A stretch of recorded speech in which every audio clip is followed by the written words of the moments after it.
Is the IRS scandal even worse than we thought? Outgoing IRS Acting Commissioner Stephen Miller blaming 2 rogue employees in Cincinnati. But is that the tip of the iceberg? WXIX Fox Cincinnati reporter Ben Swann joins us with the latest. Ben, the thought was that there were only 2 people that were sort of targets of this investigation in Cincinnati, but I understand that you all have learned something else.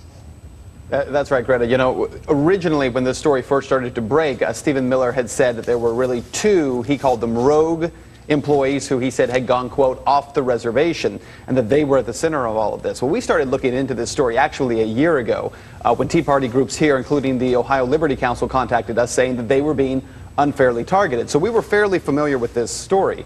We started pulling documents and immediately found at least 4 names of Cincinnati field office employees who have been sending these letters with asking for, you know, exorbitant amounts of information, Facebook pages, website pages, wanting to see the pages on membership-only areas of websites.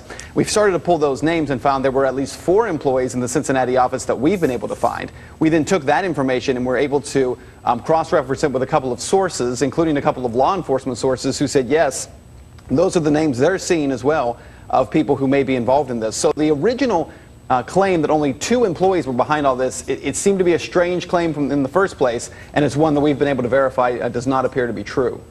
All right, one of the things I also learned from your reporting that apparently that at least some of them said that they were simply doing what their bosses ordered. Who are these bosses?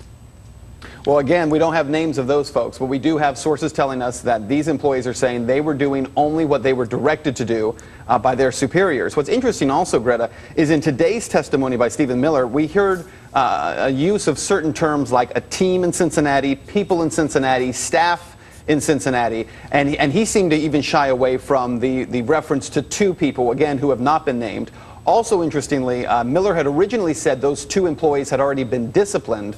No word on what that constitutes so far, and I think when you listen to the testimony today, a lot of folks are thinking that the idea that you could be just disciplined without some kind of criminal action being taken, it would not be sufficient. So we're continuing to look into all of those areas, but again, that claim that only 2 people managed to target this 298 groups at least, some of the estimates are as many as 500 groups around the country were targeted, that happened with 2 people who had no supervision is highly unlikely. Well, even the mere fact that 2 are disciplined shows that the higher-ups, at least at the IRS, were well aware of it, or should have been well aware if they've already disciplined them. And they sort of seem to say that they're sort of late to learn about this.